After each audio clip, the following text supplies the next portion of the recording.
चालू करें। नमस्कार दोस्तों, मैं सूरज कुमार रावत आपका हार्दिक स्वागत करता हूं आपके अपने online platform study with Neeraj में। दोस्तों, क्लास स्टार्ट होने जा रही है। सभी लोग लाइव आ जाइए दोस्तों, सभी लोग लाइव आ जाइए दोस्तों। क्लास स्टार्ट हो चुकी है दोस्तों, सभी लोग सेशन से जुड़ जाइए दोस्तों। क्लास स्टार्ट हो चुकी है दोस्तों।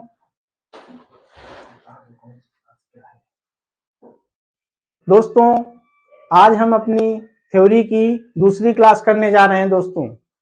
पहली हमारी क्लास जो डेमो के रूप में हुई थी वो हो चुकी है। दूसरी क्लास हमारी क्लासिफिकेशन ऑफ क्रॉप्स वो भी हो चुकी है दोस्तों। आज हमारी उत्तर प्रदेश में उगाई जाने वाली प्रमुख खाद्यान्न फसलें, तिलहनी फसलें, रेशे फसलें, इनमें से आज हम खाद्यान्न फसलें पढ़ेंगे। और खाद्यान्न फसलों में जो वीट है उसके बारे में आज हम दोस्तों अपनी थ्योरी को कवर करेंगे दोस्तों। सभी लोग लाइव आ जाइए दोस्तों, सभी लोग आ जाइए लाइव दोस्तों।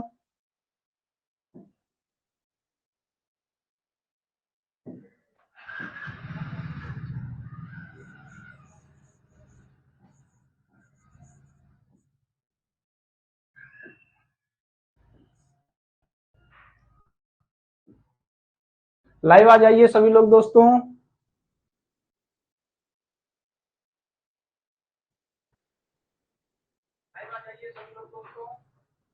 चलिए दोस्तों स्टार्ट करते हैं। आज हम अपनी थ्योरी की पहली क्लास वीट को दोस्तों।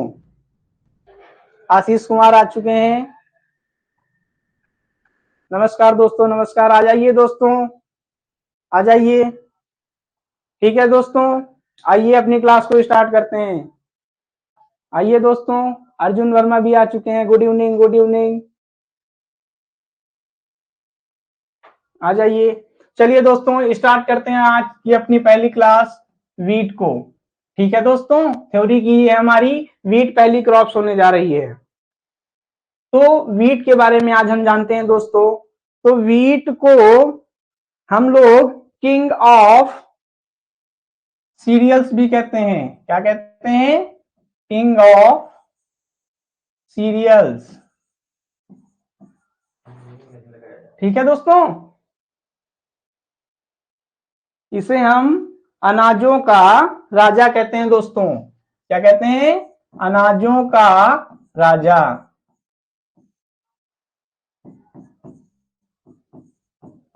ठीक है दोस्तों, तो वीट को हम इस नाम से जानते हैं। और एक इसका नाम है दोस्तों, कौन सा? स्टेपल फूड ऑफ वर्ल्ड, या विश्व का प्रमुख भोजन। क्या दोस्तों? विश्व का प्रमुख भोजन।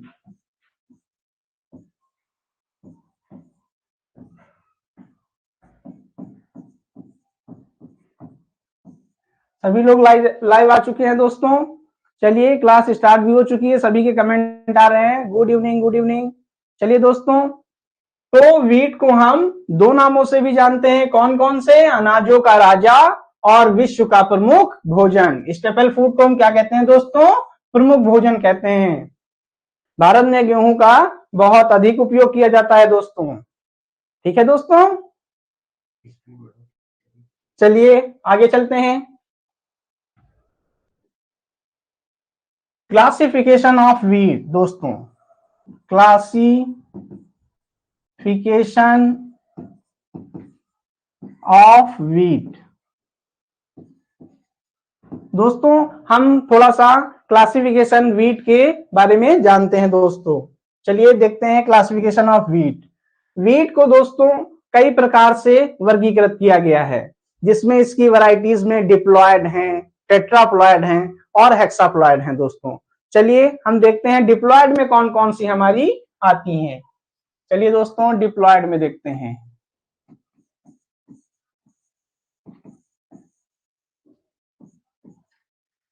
ट्रिटिकम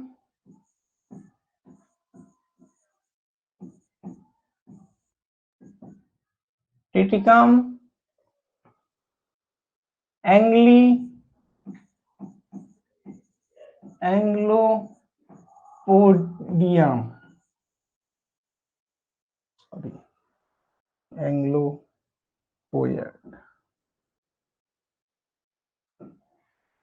एंग्लोपोयड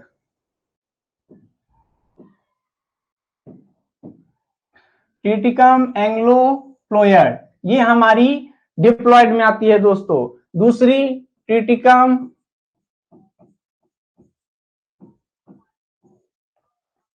मोनोकोकम,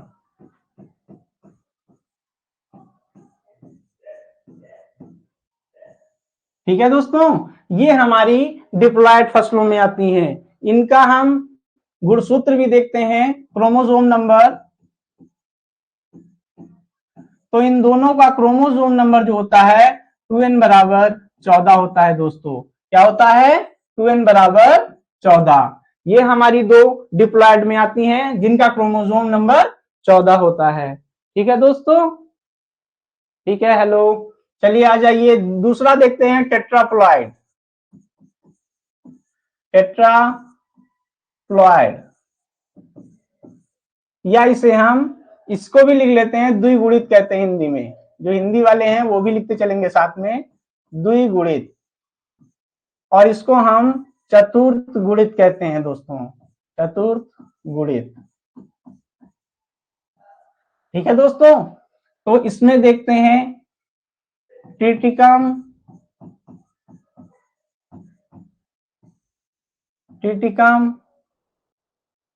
मोनोकोकम, सॉरी डाइकोकम, ट्रिटिको डाइकोकम, इसे हम डाइकोकम कहते हैं दोस्तों, ट्रिटिकम डाइकोकम, डाइकोकम। और दूसरी आती है ट्रिटिकम ड्यूरम। कौन सी दोस्तों? Triticum durum. ठीक है दोस्तों, इनकी गुणसूत्र संख्या कितनी होती है? 2n बराबर 28। ठीक है दोस्तों, ये हमारी टेट्राप्लॉयड है। आगे चलते हैं और अपनी हम देखते हैं अगली हेक्साप्लॉयड। कौन सी? हेक्साप्लॉयड।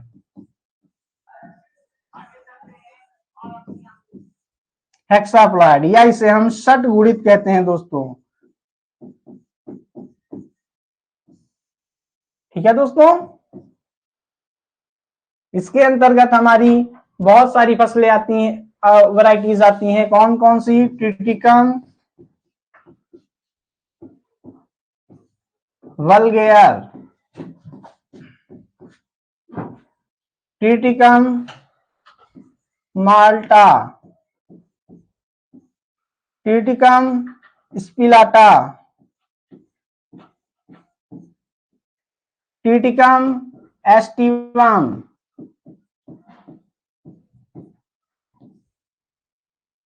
एक और बस्ती है ट्रिटिकम स्फेरोकोकम,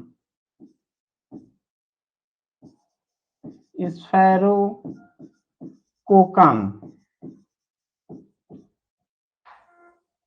दिख रहा है सभी को दोस्तों? ट्रिटिकम स्फेरोकोकम। नोट कर लीजिए सभी लोग, नोट डाउन कर लीजिए। ये सारी इंपॉर्टेंट है दोस्तों, जहां से क्वेश्चन उठेगा ये सारी बताई जा रही हैं आपको दोस्तों। नोट कर लीजिए दोस्तों।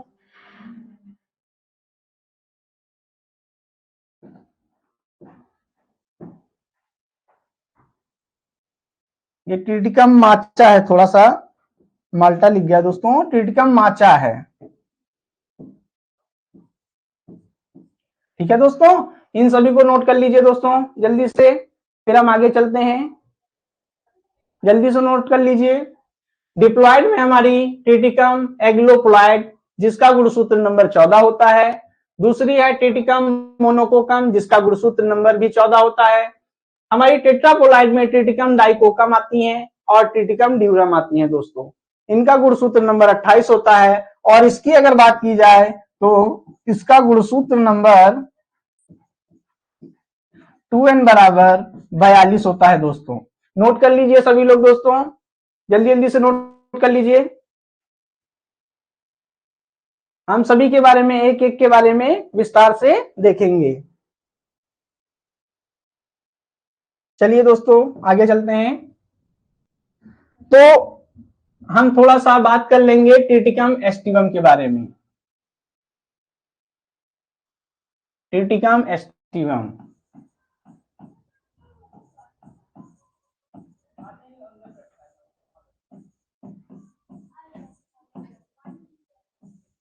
ठीक है दोस्तों। तो ट्रिटिकम एस्टिवम को दोस्तों मैक्सिकन बौना गेहूं भी कहा जाता है। क्या कहा जाता है? मैक्सिकन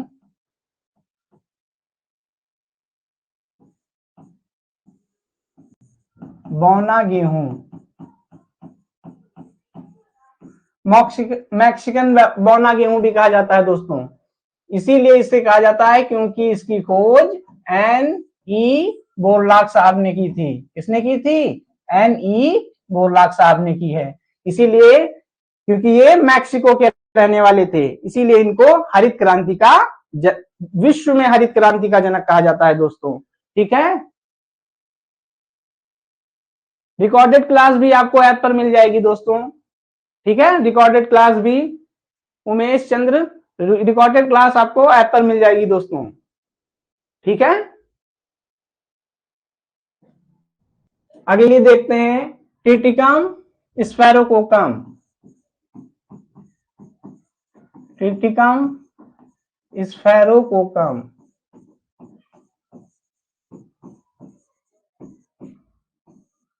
इसे हम भारतीय बौना गेहूं कहते हैं। भारतीय बौना गेहूं।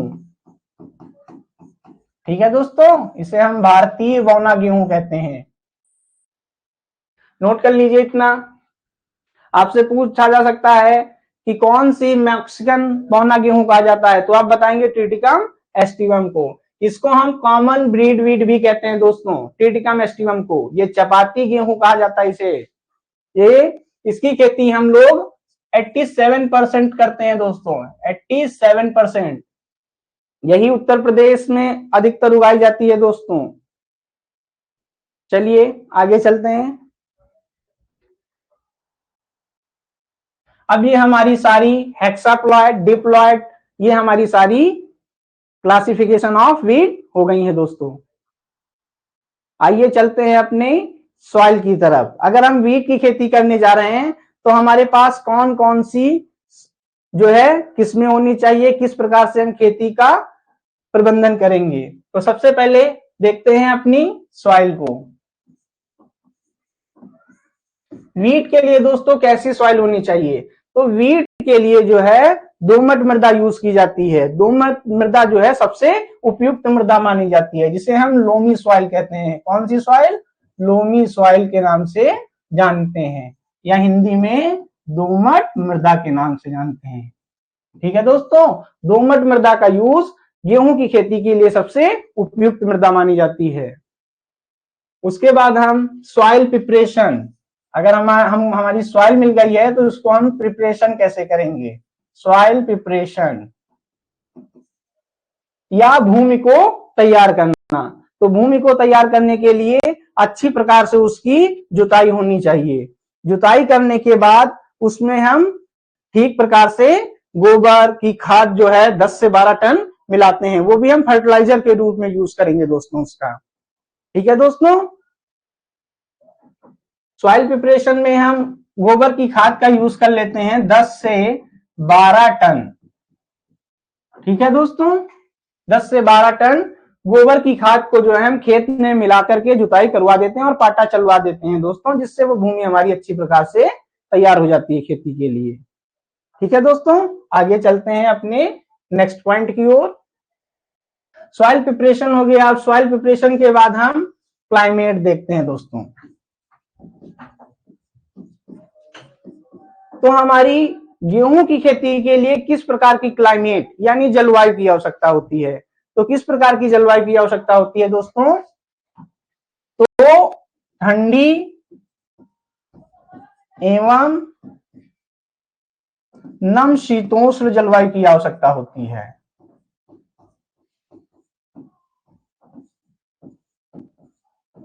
ठीक है दोस्तों, ठंडी एवं समशीतोष्ण जलवायु की आवश्यकता होती है। इसीलिए अंकुरण की अगर बात करें, जर्मिनेशन, अंकुरण के लिए क्या तापमान होना चाहिए?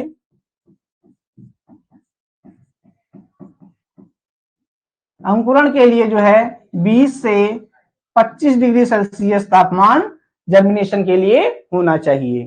ठीक है दोस्तों, फेवरेबल टेम्परेचर जो बताया गया है वीट के लिए वो 20 से 25 डिग्री सेल्सियस टेम्परेचर बताया गया है। इसी प्रकार से कल्ले निकलने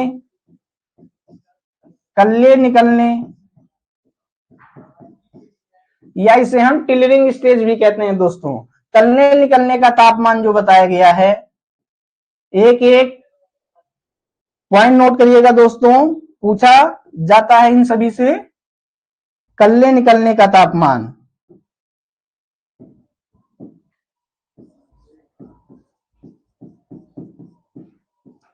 16 से 20 डिग्री सेल्सियस बताया गया है दोस्तों। ठीक है, 16 से 20 डिग्री सेल्सियस बताया गया है।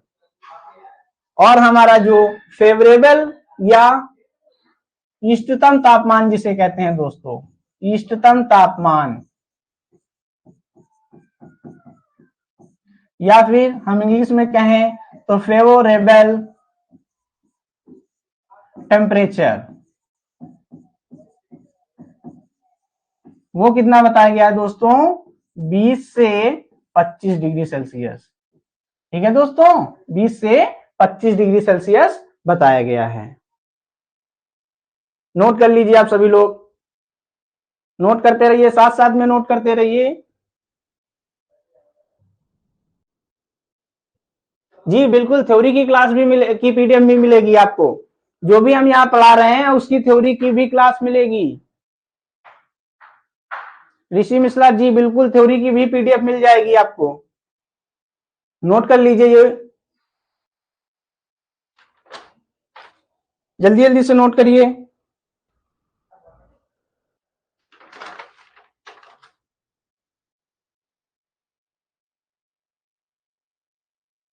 नोट हो गया दोस्तों? आप चलते हैं आगे अपने नेक्स्ट स्लाइड की ओर। हमारी क्लाइमेट दोस्तों पूरी हो चुकी है। क्लाइमेट के बाद जब हमें जलवायु हो गई, हमारा मृदा तैयार हो गई, और मृदा तैयार होने के बाद हम उसकी बीज रेट देखते हैं दोस्तों। तो आइए सीड रेट हम पता करते हैं। सीड रेट देखते हैं दोस्तों, सीड रेट। ठीक है दोस्तों, इंग्लिश में इसे हिंदी में बीज दर कहते हैं। क्या कहते हैं दोस्तों? बीज दर। बीज दर की अगर बात की जाए तो गेहूं में अलग अलग प्रकार से बुआई की जाती है और अलग अलग प्रकार से उसकी सीड रेट तय की जाती है दोस्तों। तो पहला देखते हैं किस प्रकार से इसकी सीड रेट होती है। पहला हम सीड ड्रिल के द्वारा बुआई करते हैं। अगर सीड ड्रिल के द्वारा दोस्तों, इसके द्वारा सीड ड्रिल के द्वारा, तो 100 केजी पर हेक्टेयर दोस्तों। ठीक है दोस्तों, 100 KG per hectare seed drill के द्वारा करते हैं। दूसरा दोस्तों बताइए और कौन सा देखेंगे? सीड ड्रिल के द्वारा हो गया। और हाइब्रिड अगर हम लेते हैं या पछेती में अगर बोते हैं, पछेती बुआई करते हैं, पछेती की बीज दर देखी जाए,